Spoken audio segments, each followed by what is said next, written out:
kali akan melemparkan pertanyaan. Nah, ada pertanyaan. Dua pemateri atau bahkan Bismillahirrahmanirrahim. satu dua kali mau sekali dilempar pertanyaan boleh dengan tadi jatah waktu pertanyaan 2 sampai dengan 3 menit, adapun jawaban 3 sampai dengan 5 menit. Sekarang pukul 10.21 dan akan berakhir insyaallah 10.24. Tafadhol masyaallah dari pertanyaan. Langsung ke pertanyaan saja ya kalau bisa. Nanti ada penjelasan waktu boleh dijawab. Tafadhol. Iya. Jadi pertanyaan kami terkait dengan tema kita adalah Ahlussunnah wal Jamaah.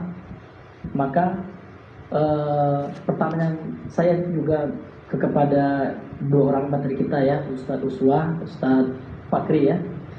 Yang mana dari media sosial yang kita lihat ya, yang kita dapati dari teman-teman juga yang Asy'ari yang ada di Indonesia ini, maka mereka mengeluarkan Imam Ibnu Taimiyah rahimahullah taala, kemudian imam-imam yang lainnya dari Ahlussunnah wal Jamaah gitu. Bahkan sampai-sampai ulama salaf saja ya, yang hidup di tahun 300-an Hijriah, yaitu Imam Ibnu Khuzaimah, penulis kitab Tauhid, yang punya anak usia 3 sampai 11 tahun dan mulai khawatir dengan tontonan mereka sehari-hari. Kalian kita lewati dikeluarkan, bahkan kitab Tauhid yang ditulis itu dianggap sebagai kitab syirik oleh salah seorang ulama Asy'ari, yakni Imam Ar-Razi gitu ya. Dan bagaimana menurut Ustadz berdua gitu? Apakah Ustadz setuju Ibnu Taimiyah ini sesat ataukah keluar daripada Islam? Apakah Ibnu Taimiyah itu sesat? Persoalan yang dimaklumi sebagai persoalan khilafiyah.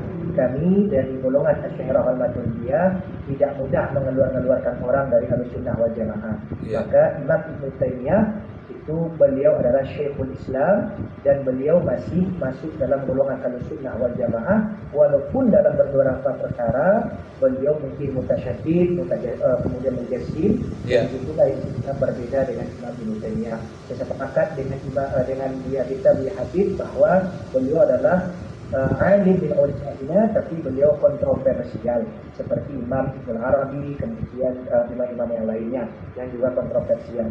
Kemudian terkait Ibnu Khuzaimah dan imam-imam lain yang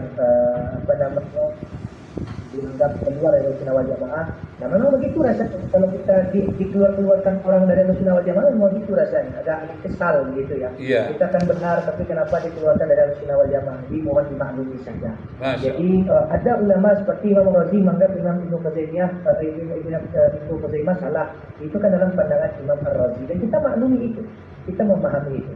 Kalau saya pribadi memakai pandangan Imam Abu Hasan Asy'ari, kita tidak mengkafirkan siapapun yang menghadap kepada kiblat yang sama. La nukaffir ahadan min ahli qiblah. Kita tidak mengkafirkan siapapun yang masih berkiblat yang sama.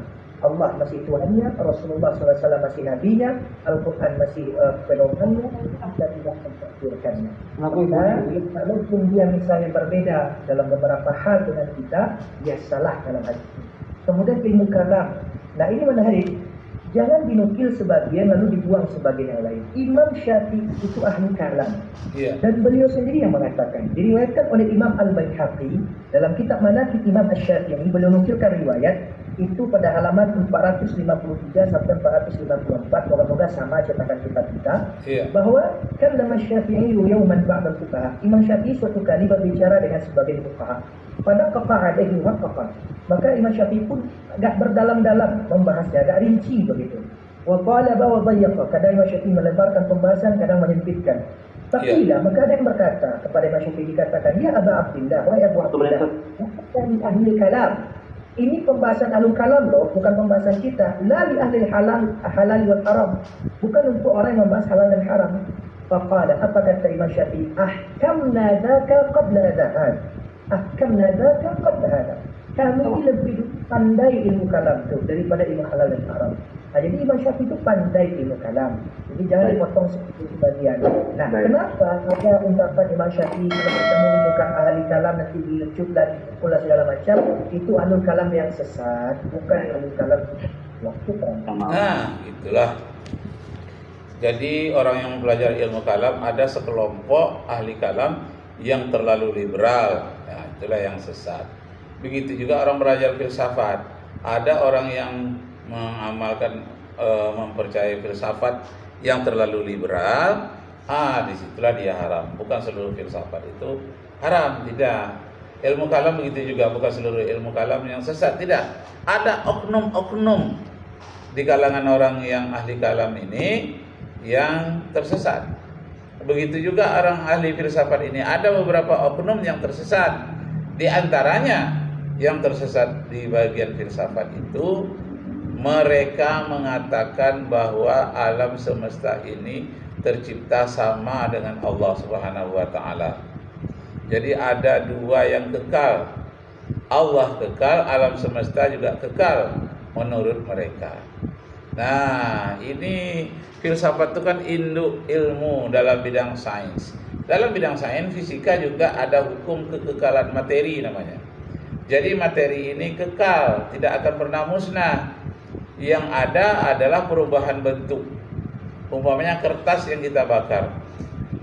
Hilang itu kertas? Tidak. Cuma berubah bentuk, dia dalam bentuk gas, dalam bentuk debu, dalam bentuk gas yang berasal dari air kembali ke air. Hanya berubah bentuk. Yang kertasnya itu sendiri tidak hilang. Jadi mereka mengatakan itu hukum kekekalan materi, sebagaimana alam semesta ini kekal menurut ahli filsafat. Nah, menurut ajaran agama, menurut Al-Quran, alam ini tidak kekal. Alam ini fana, binasa. Dalam hal itu saja filsafat itu yang menyeleweng, dan yang menyelewengkan adalah oknum-oknum ahli filsafat.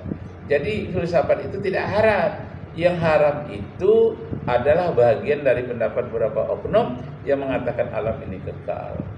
Ilmu kalam begitu juga. Ilmu kalam itu halal. Cuman ada beberapa oknum yang menyatakan bahwa kalam Allah itu tidak kekal. Padahal kalam itu sifat Allah. Namanya kalam. Wujud kidam baqa mukhalafatu lil hawadis qiyamuhu binafsi. Sampailah kepada kalam. Nah, kalam ini adalah sifat Allah yang berbicara, sifat Allah yang menurunkan Al-Quranul Karim sebagai kalam Allah. Nah, jadi Allah itu berkata-kata. Perkataan Allah itu ada yang maknawi, ada yang lafzi. Perkataan Allah yang maknawi ini tidak berhuruf dan tidak bersuara. Tapi yang lafzi, itulah yang dituangkan dalam Al-Quran punya lafaz. Itu kalam Allah juga yang sudah ditulis. Jadi ada yang kalam ma'nawi, ada kalam yang lafzi. Nah, demikianlah Bapak Ibu Saudara sekalian. Semoga Allah meridai kita. Tuntut terus ilmu pengetahuan. Janganlah kita merasa benar sendiri. Gali terus. Allah Subhanahu wa taala Maha Pengasih dan Penyayang. Rabbi shrah li sadri wa yassir li amri wahlul 'uqdatam min lisani yafqahu qawli. Rabbi zidni ilman warzuqni fahman.